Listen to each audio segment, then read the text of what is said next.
Construit entre 2014 et 2016 par le cabinet OMA à Miami Beach, cet édifice singulier renferme un concept de parking innovant sur 3 niveaux, soit 81 places desservies par des ascenseurs et mêlées à des commerces en rez-de-chaussée et R+4.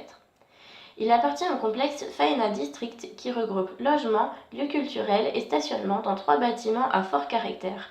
Ce dernier est mis en valeur par une enveloppe perforée et de grandes ouvertures vitrées que nous allons détailler par la suite dans l'extrait de coupe qui nous paraît le plus pertinent.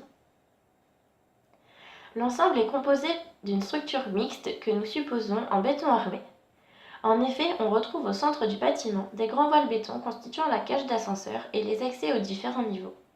Sur les extérieurs, ce sont des piliers en béton soutenant les dalles, laissant ainsi un plan libre et optimisant les surfaces de stationnement.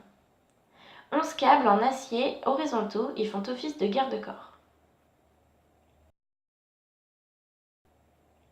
La façade rideau est un assemblage préfabriqué perforé en béton fibré de 3,70 m par 3,70 m qui viennent directement s'accrocher sur la structure porteuse en béton du bâtiment par des attaches en acier. Chaque élément comporte 49 perforations ou cavités de 40 cm de diamètre et s'emboîte avec l'élément supérieur et inférieur. Ces perforations apportent une ventilation naturelle nécessaire à ce type de bâtiment, mais font aussi fonction de brise-soleil. Cela résulte également de la volonté de changer l'esthétique habituelle du garage, en laissant apparaître la couleur des voitures et en masquant l'épaisseur des planchers, ce qui permet de différencier chaque fonction du bâtiment. L'inclinaison de ces perforations permet également l'écoulement de l'eau et du fait, le reflet des voitures. Les éléments sont préfabriqués en béton fibré, probablement des fibres de verre car ce ne sont pas des éléments qui supportent beaucoup d'efforts et la fibre de verre permet la création de formes moulées ambitieuses tout en apportant une grande résistance à l'ensemble. De la partie vitrée, elle repose sur une armature métallique constituée de raidisseurs verticaux et de traverses horizontales. Cette armature vient s'accrocher à la structure béton à l'aide d'attaches. En partie haute, elle est reprise par une nouvelle poutre métallique vissée sur la dalle béton.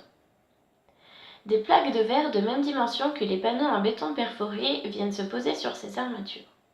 Nous supposons, suite à la visualisation de photos et de nos connaissances, qu'il s'agit de verre extérieur collé, VEP, car aucune forme de baguette ou d'aluminium n'apparaît, et il est clair qu'il ne s'agit pas non plus de verre attaché, car aucune attache n'est visible.